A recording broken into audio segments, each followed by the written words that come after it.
வணக்கம். நான் பியூஷ் மானுஷ் பேசுகிறேன் சேலத்துலேருந்து. இப்போது சமயத்தில் கொரோனா வரதுக்கு முன்பே இந்த அரசாங்கம் இதோட 2வது டேர்மில், தட் இஸ் மோடி அரசாங்கம் 2019 இந்த எலெக்ஷன் ஜெயிச்சதுக்கப்புறம் ரொம்ப தீவிரமாக இறங்கியிருக்கு தன்னோட அஜெண்டாவை முன்னுக்கு கொண்டு வரதுக்கு. எஜெண்டானா என்ன? இவங்களோட எஜெண்டா என்ன? ஆஃப்டர் ஆல் ஸ்வராஜ்யவா, தட் இஸ் சுயமாக நம்ம எல்லாமே ஒரு சுயமாக நிற்கிறது, அவங்க ஆர்எஸ்எஸில் இதெல்லாம் சொன்னது அப்படியா? அல்ல இவங்கெல்லாம் காலங்காலமாக இவங்க அடிமையாக இருக்கிறது, அதை திருப்பி கொண்டு வராங்களா? அப்போ யாருக்கு அடிமை? பிஜேபி மோடி அரசாங்கத்தை பொறுத்த வரைக்கும் ரொம்ப ரொம்ப டீப்பாலாம் போக தேவையில்லை. உங்களுக்கு தோழர்களுக்கு எல்லாத்துக்குமே தெரியும் இவங்க எந்த மாதிரி ஒரு ஆட்சி அமைக்க பார்க்குறாங்க. உங்களுக்கு எல்லாத்துக்குமே தெரியும் யாருக்கு அடிமையாக இருக்காங்க. எல்லாத்துக்கும் தெரியும், கார்பரேட்ஸ் தான் ஆப்வியஸ்லி. அதில் இந்த சில குடும்பங்கள், குஜராத்தி சமூகத்தை சேர்ந்த சில குடும்பங்களுக்கு ரொம்ப அதிகமாகவே இவங்க அது அம்பானியாக இருக்கட்டும், அடானியாக இருக்கட்டும், ஓடிப்போன மோதியாக இருக்கட்டும், நிரவ் மோதியாக இருக்கட்டும், இந்த சில குடும்பங்களுக்கு இவங்க ரொம்ப அதிகமாக அடிமையாக இருப்பாங்க. ஆனால் மீதி கார்பரேட்ஸ்க்கும் நல்ல அடிமையாகவே தான் இருக்காங்க. அப்போ கார்பரேட்ஸ்க்கு இந்த கொஞ்சம் நாளாகவே என்ன சிக்கல் ஓடிட்டுருக்கு. 2008 நீங்கள் பார்த்தீங்கன்னா கார்பரேட்டோட மித், தட் இஸ் கார்பரேட் தான் வளர்ச்சி கொடுப்பாங்க, அவங்க கார்பரேட்ஸ் தான் நம்மளுக்கு வேலை வாய்ப்பு கொடுப்பாங்க, கார்பரேட்ஸ்னால தான், இந்த கார்பரேட் சிஸ்டம்னால தான் நம்ம ஒரு வளர்ச்சி அப்படியே நோக்கி நம்ம போயிட்டுருப்போம். அந்த மாதிரி ஒரு பிரமிப்பு இருந்தது. அது கொஞ்ச நாளில் பார்த்தீங்கன்னா 2008 அமெரிக்காவில் அந்த பிக் பேங் நடந்தது பாருங்கள், அப்படி பயங்கரமான ரெசெஷன். அதுலேயே தெரிஞ்சு போச்சு கார்பரேட்ஸ் ஆஃப்டர் ஆல் ஷேர் மார்க்கெட்டில், கேபிட்டல் மார்க்கெட்டில் பணத்தை எடுத்து, பேங்க்லேருந்து பணத்தை எடுத்து இந்த ரொட்டேஷனில் தான் இவங்க பித்தலாட்டம் ஓடிட்டுருக்குன்ட்டு ரொம்ப கிளியராக தெரிஞ்சு போச்சு. இந்தியாவிலும் அதே கதி தான் இவங்களுக்கு. ஆனால் இந்தியாவோட எக்கனாமி அவ்வளோவா ஆடலை. ஏன்னா நம்மளோட பொருளாதாரம் இந்த கார்பரேட்டை நம்பி இருக்காமல் பொதுமக்கள், யார் உழைக்கிற வர்க்கம் இருக்காங்களோ அவங்கள நம்பி இருக்கு. விவசாய மக்களாக இருக்கலாம். ஏன்னா விவசாய மக்கள் ஏன் ரொம்ப முக்கியமாக சொல்கிறோன்னா, பேங்க்ஸில் இருக்கிற ரூரல் சேவிங் பார்த்தீங்கன்னா 50% இருக்குது. ஸோ இந்த சமூகத்தை வச்சு இது நாள் ஓட்டிகிட்டு இருந்தாங்க. இப்போது சமீப காலத்தில் அந்த 2008 இது வரைக்கும் பண்ண பயணத்தில் அவங்க முடியல. இதுக்கு மேலே பேங்க்ஸ் பஸ்ட்டாக போயிட்டுருக்கு, பேங்க்ஸில் பணம் இல்லை, அவங்க நான் பர்ஃபார்மிங் அசெட் பயங்கரமாக வந்துட்டு இருக்கனால இப்போ சடனாக அவங்களுக்கு ஒரு ப்ராஃபிட் வேணும். இப்போ எங்கேருந்து ப்ராஃபிட் சம்பாதிக்கிறது? சுரண்டி தான் சம்பாதிப்பாங்க. அந்த சுரண்டி சம்பாதிக்கிறதுக்காக சில சட்டங்கள் அவங்களுக்கு தடையாக இருக்குது. அதில் முக்கியமான தடை இஐ, சுற்றுச்சூழல் பாதுகாப்பு உண்டான சட்டங்கள். ஏன் சுற்றுச்சூழல் பாதுகாப்பு வேணும்? தோழர்கள் கொஞ்சம் கவனிக்கணும். நீங்கள் இங்கே என்னன்னா, ஒரு கம்பெனி வருது, ஒரு விஷக்கிரமான கம்பெனி வருது, ஃபஸ்ட்டு பாதிப்பு அவங்க சுற்றுச்சூழல் பாதுகாப்பு இல்லாமல் வச்சுக்கிட்டாங்கன்னா அதோட ஃபஸ்ட்டு பாதிப்பு பார்த்தீங்கன்னா லேபருக்கு தான், அங்கே வேலை செய்கிற தொழிலாளர்களுக்கு தான் பெரிய பாதிப்பே இருக்குது. ஸோ நம்ம அதில் ரொம்ப ரொம்ப கவனம் செலுத்தணும். தட் இஸ் கம்பெனி, நம்ம இண்டஸ்ட்ரி எதிர்த்து இல்லை, கார்பரேட்ஸ் எதிர்த்து இருக்கும். ஆனால் அவன் இண்டஸ்ட்ரி தன்னோட பணத்தில் போட்டு ஒரு நல்ல ஒரு ஃபேக்ட்ரி நடத்துனாங்கன்னா அதுக்கு நம்ம எதிர்ப்பு காட்டுறதில்ல. சிக்கல் எங்கே வருதுன்னா, அவங்க பல விதிமுறைகள், பேசிக்கான விதிமுறைகள், ஒன்றும் ரொம்ப அப்படியே சொஃபிஸ்டிகேட்டடெல்லாம் நம்ம கேட்கல, பேசிக் விதிமுறைகள் கூட அவங்க மறுக்கிறாங்க, ஏற்றுக்க மறுக்கிறாங்க. ரொம்ப முக்கியமானது இந்த இஏஏ வேறு ஒன்றுமே சொல்ல. இந்த ஆல்ரெடி ஒரு வீக் ஆக்ட். இது 2006 94 வந்துட்டுருக்கு. 2006 அமெண்ட்மெண்ட் அதில் கொஞ்சம் அதில் ஒரு ஷேப் கொடுத்தாங்க. பப்ளிக் ஹியரிங், மக்கள்கிட்ட ஆலோசனை கேட்டு செய்யணும், மக்களோட பயங்கள் எல்லாம் என்ன, சுற்றுச்சூழல் பாதிப்பு இருக்குது அதை பற்றி விசாரிக்கணும், பேசணுன்ட்டு.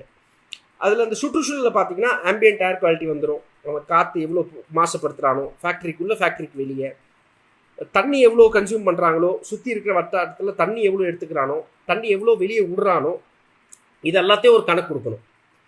கனிமம் கம்பெனி இருந்தால் எவ்வளோ தூரத்துக்கு கனிமம் எடுக்க போகிறான், அது திருப்பி ரொப்ப போகிறான், அது திருப்பி எப்படி சரிப்படுத்த போகிறான், இதெல்லாம் அவங்க கொண்டு வரணும்.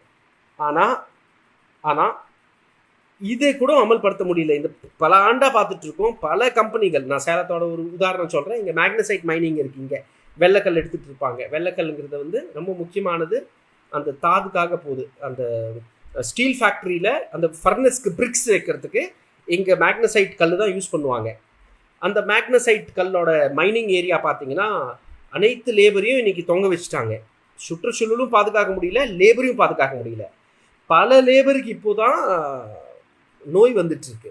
அந்த சிலிகோசிஸ், அந்த ஃபைன் டஸ்ட் உள்ளே போய் போய் போய் போய் அவங்க நோயாளியாக மாறிட்டாங்க. இன்றைக்கி சம்பாரிச்சது கொஞ்சம் நெஞ்சம் சம்பாரிச்சது, மீதி இருக்கிறதெல்லாம் காண போச்சு. ஸோ சுற்றுச்சூழல் பாதுகாப்பு ரொம்ப முக்கியமானது. இது லேபர் ரைட்ஸ்க்கும் ரொம்ப முக்கியமானது, நம்ம மனிதனுக்கும் முக்கியமானது. சுற்றுச்சூழல் நல்லா இருந்தால் நம்மளும் நல்லா இருப்போம். இது மட்டும் நான் ரொம்ப அதிகமாக அதில் விரிவாக்கி போகல. தோழர்கள் கொஞ்சம் எனக்கு மன்னிக்கணும், நீங்கள் தமிழில் கேள்வி கேட்டிங்கன்னா என்னால் பதில் கொடுக்க முடியாது. நீங்கள் கொஞ்சம் இங்கிலீஷில் மட்டும் போட்டுருங்க.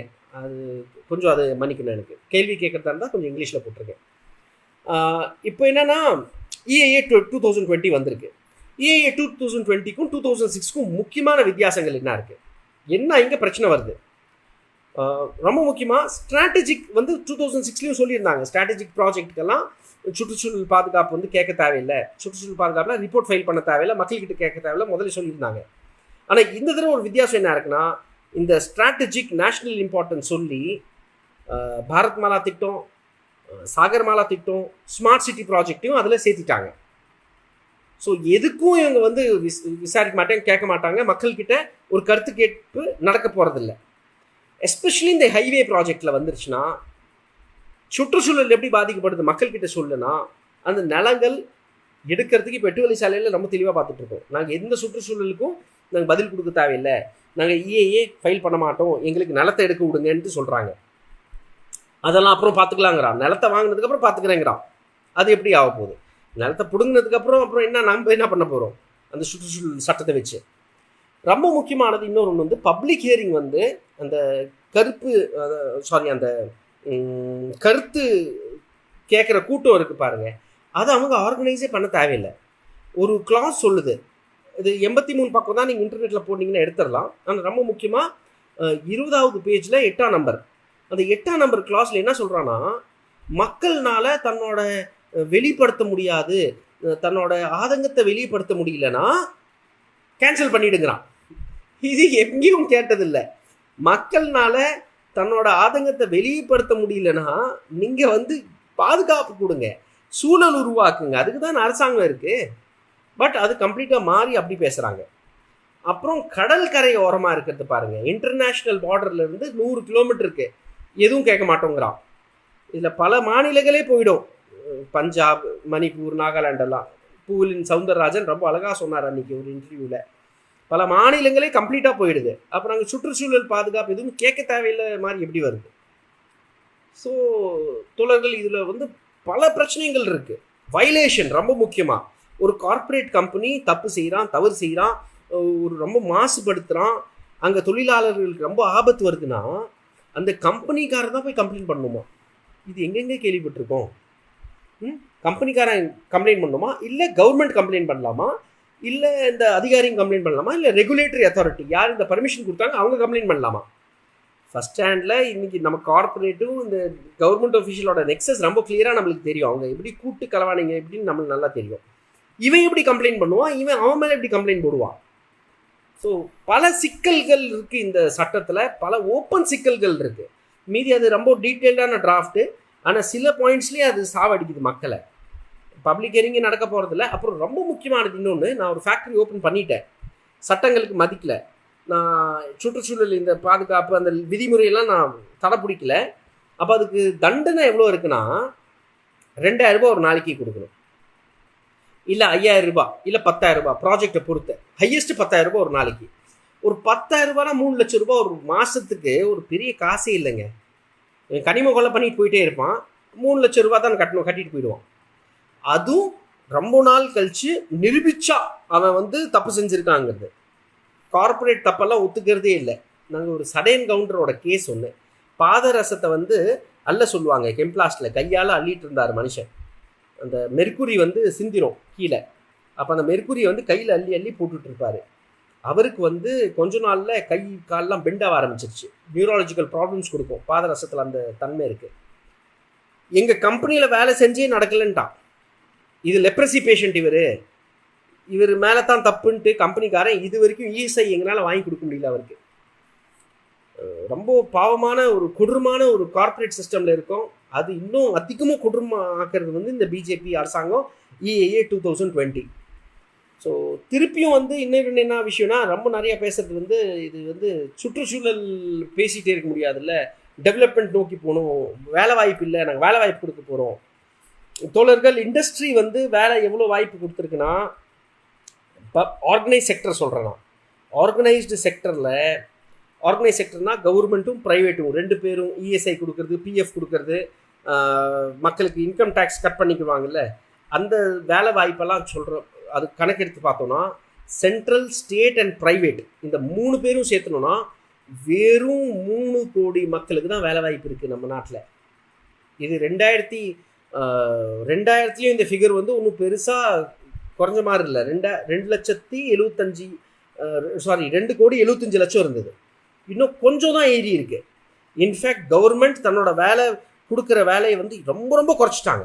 50 லட்சம் பேருக்கு இன்னைக்கு வேகன்சி இருக்குது. ஸ்டேட் அண்ட் சென்ட்ரல் கவர்மெண்ட்ஸ் இன்னைக்கு வேலை கொடுக்க ஆரம்பிச்சாங்கன்னா 50 லட்சம் பேருக்கு வேலை கொடுக்கலாம் உடனடியாக. அத்தனை வேகன்சி இருக்குது. அண்ட் வருஷம் இந்த வேகன்சி எம்டி ஆகிட்டே இருக்கும். ஸோ ஸ்டேட்டோட பெரகேட்டிவ் வேலை கொடுக்கறது இல்லை. ஆனால் அப்போ கூட இந்த ப்ரைவேட் என்டர்பிரைசஸில் பார்த்தீங்கன்னா ஒரு 1 crore பீப்புளுக்கு வேலை கொடுத்துட்டு இருப்பாங்க போல. அந்த 1 கோடி மக்கள்லேயே 40 லட்சம் மக்கள் வந்து இதில் இருக்காங்க, ஐடி செக்டரில் இருக்காங்க. மீதி இருக்கிறவங்க சர்வீஸ் அது இது கணக்கு எடுத்திங்கன்னா இண்டஸ்ட்ரி இந்த சுற்றுச்சூழலை கெடுத்து ஒரு இண்டஸ்ட்ரி வேலை வாய்ப்பு கொடுக்குதுன்னா அது ஹார்ட்லி எனக்கு தெரிஞ்சது ஒரு 5 லட்சம் 6 லட்சம் பேருக்கு இருக்கும். ஸோ சில வேலை வாய்ப்புக்காக நம்ம சுற்றுச்சூழலை கெடுத்து பல கோடிக்கணக்கான மக்களோட வாழ்வாதாரத்தை நம்ம கெடுக்கிறது ஒரு பெரிய தவறு. அதில் மாற்று கருத்தே இல்லை. கனிம கொள்ளை நடக்கும்போது அந்த கம்பெனிக்காரன் சம்பாரிச்சுக்கலாம், ஒரு 1000 பேருக்கு வேலை வாய்ப்பு கொடுக்கலாம். ஆனால் அங்கே கெட்டு போகிற சுற்றுச்சூழல்னால ஒரு கீழே இருக்கிற 20,000-30,000 பேருக்கு ஒரு பெரிய நாசம், ஒரு பெரிய நஷ்டம் ஈடுபடுது. அதனால எப்போவுமே அந்த கணக்கு பார்த்துக்கோங்க. நான் வந்து 30,000-40,000 பேரை கெடுத்து ஒரு 1000 பேரை வாழ வைக்கிறதுல எந்த கணக்கு இது வந்து ஏற்றுக்கவே முடியாது. இண்டிபெண்டன்ஸ்க்கு அப்புறம் இது வரைக்கும் 6 கோடி மக்களை வந்து அகதிகளாக ஆக்கியிருக்கு நம்ம நாடு. 6 கோடி மக்களை அகதிகளாக ஆக்கியிருக்கோம் டெவலப்மெண்ட் ப்ராஜெக்டில். அது டேமாக இருக்கட்டும், எலக்ட்ரிக் லைனாக இருக்கட்டும், ஹைவேஸாக இருக்கட்டும், சிப்காட்டாக இருக்கட்டும், SEZாக இருக்கட்டும், இத்தனைக்கும் 6 கோடி மக்கள் அகதி ஆக்கியிருக்கோம். அப்போது 60 கோடி மக்களாச்சும் நல்லா இருக்கணும்ல, பயங்கரம் அந்தஸ்தில் பயங்கரம் உயர்ந்த இடத்துல இருக்கணும்ல. அப்படி இல்லை. இது ரொம்ப வேதனையான விஷயமா இருக்குது. டெக்னாலஜி வேணும், விஞ்ஞானம் வேணும், முன்னேற்றம் வேணும், இதெல்லாம் வேணும். ஆனால் மக்கள் கையில் இருக்கணும். டெக்னாலஜி மைக்ரோ பேஸ்டாக இருக்கணும். இவங்க பெரிய பெரிய இண்டஸ்ட்ரி நீ கொண்டு வா, நீ போடு, ஆனால் என்ன உதைக்காத, எங்கள் கிட்டேருந்து பிடுங்கி சாப்பிடாதீங்க. நீங்கள் போடுங்க, நீங்கள் ப்ராஃபிட் சம்பாதிங்க, நீங்கள் பேங்க்கில் லோன் கட்டுங்க, அதெல்லாம் ஒரு பக்கம். ஆனால் ஏன் கிட்டேருந்து ஏன் தண்ணி எடுத்து என் மண்ணை சுரண்டி என் மலையெல்லாம் குடஞ்சி அது ஏற்றுக்க முடியாது. அதோட ரிப்பல் எஃபெக்ட் எக்கனாமிக்ஸ் பேசுனீங்கன்னா ரொம்ப பகிரங்கமாக இருக்கும். ஏன்னா ஒரு நேச்சுரல் கெலாமிட்டி நடக்கும் போது, இப்போ கஜா புயல் மட்டும் நடந்தப்போ 2 லட்சம் மின்கம்பம் சாஞ்சு போச்சு, கோடிக்கணக்கான மரங்கள் காணாமல் போச்சு. இன்னைக்கு வரைக்கும் அரசாங்கம் வெறும் 800 கோடி மட்டும் தான் சென்ட்ரல் கவர்மெண்ட் கஜா புயல் நிவாரணத்துக்கு கொடுத்துருக்கு நம்ம ஸ்டேட் கவர்மெண்ட்டுக்கு. ஸோ நீங்கள் இந்த வெள்ளம் வந்துருச்சு, வறட்சி வந்துருச்சு, புயல் வந்துடுது, இது நேச்சுரல் டிசாஸ்டர் எல்லாமே சுற்றுச்சூழலை கெடுக்க இன்டென்சிட்டி அதிகம் ஆகிடுது. தட் இஸ் இதோட தாக்கம் அதிகம் ஆகிடுது. அந்த தாக்கம் அதிகமாக ஆகக்கூடாதுன்னா நம்ம கண்டிப்பாக பாதுகாப்பு ரொம்ப முக்கியம் சுற்றுச்சூழலுக்கு. ஏன்னா அது டைரெக்டாக பொருளாதாரத்தை பாதிக்கக்கூடிய விஷயம். சில பேர் வேணால் 10,000 கோடி 20,000 கோடி சம்பாரிச்சிடலாம். பெல்லரியில் இந்த ஜனார்தன் ரெட்டி மாதிரி ஆளுங்க கனிம கொள்ளனால இவங்க டக்குன்ட்டு பணக்காரங்க ஆயிடலாம். கூட இருக்கிற கொஞ்சம் ஆள் 1000 பேர் 2000 பேரை கொஞ்சம் 1 லட்சம் 2 லட்சம் லட்சாதிபதி ஆக்கிடலாம். ஆனால் இவங்க பண்ணுற வேலைனால பல லட்சக்கணக்கான மக்கள் அகதி ஆகுறாங்க, பணம் இல்லாமல் போகிறாங்க, வேலை தேடி வெளியே போகிறாங்க. எண்ட் ஆஃப் த டே இவங்க கையில் எதுவுமே இருக்கிறதில்ல. இந்த EAA 2020 எல்லாமே எதிர்ப்பீங்கன்னு நினைக்கிறேன். ஏன்னா கூடயே சேர்ந்து இப்போது இந்த நேஷ்னல் எஜுகேஷன் பாலிசி வேறு வந்துருச்சு, NEP கொண்டு வந்துட்டான். அது ஹிந்தி தெரிஞ்சவங்க மக்களுக்கு மட்டும் தான் அதனால வேலை வாய்ப்பு கிடைக்கும். இதில் ஒரு ஐரணி மட்டும் சொல்லிடுறேன், நல்லா கேளுங்க, கவனிங்க. இந்த இஏஏயோட திட்டம் கொண்டு வரும்போது, இந்த டிராஃப்ட் பாலிசி கொண்டு வரும்போது இங்கிலீஷில் கொண்டு வந்திருக்காங்க. ஹைகோர்ட்டில் கேட்டிருக்காங்க, கர்நாடகா ஹைகோர்ட்டும் டெல்லி ஹைகோர்ட்டில் ஏன் ரீஜனல் லாங்குவேஜில் விடணும், அந்தந்த மாநிலத்துக்கு எந்த மொழி புரியுதோ அந்த மொழியில் விடுங்க. ஏன்னா பாதிக்கப்படுற மக்கள் வந்து விவசாயியாக இருப்பான், மீனவ மக்களாக இருப்பாங்க, மலைவாழ் மக்களாக இருப்பாங்க, அந்தந்த மொழியில் விடுங்கன்னு சொல்லியிருக்காங்க. இல்லை நாங்கள் இங்கிலீஷில் தான் விடுவோன்ட்டு அடம் பிடிக்கிறான். கார்பரேட்டுக்காக இங்கிலீஷுங்கிற அரசாங்கம் இது. கல்வி வந்துட்டா ஹிந்தின்ட்டு இடம் பிடிக்கிறாங்க. நீங்கள் மதர் டங்னாவே பெரும்பாலும் அது வந்து ஹிந்தியாக தான் நம்ம ஏற்றுக்கணும். அதை நாளைக்கு எல்லாத்தையும் இணைக்கிறது ஹிந்தி சொல்லி ஹிந்தியில் தான் எக்ஸாம் வைப்பான். அன்றைக்கி நம்ம எங்கே இருக்க போகிறோம்? தமிழ்நாட்டில் இருக்கிற மக்கள், மலையாளம் தெரிஞ்ச கேரளாவில் இருக்கிற மக்கள், கர்நாடகாவில் கன்னடா தெரிஞ்சவங்க, தெலுங்கு தெரிஞ்சவங்க, நம்ம எல்லாத்தையும் கழட்டி விட பார்க்குறாங்க. யூபி, பீகார், எம்பி, ராஜஸ்தான் இந்த சில மக்களுக்கு மட்டும் வேலை வாய்ப்பு. அவங்களோட ஆதிக்கம் இந்த நாடு முழுக்க இருக்கணும். ஒரு பெரிய திட்டத்தை போட்டுட்ருக்காங்க. ஸோ நீங்கள் எதிர்ப்பு நல்லா காட்டுவீங்க.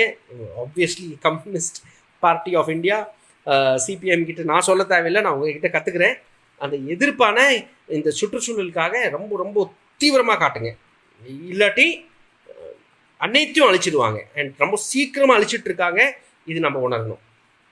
மிக்க நன்றி தோழர், மிக்க நன்றி இந்த வாய்ப்பு கொடுத்ததுக்கு.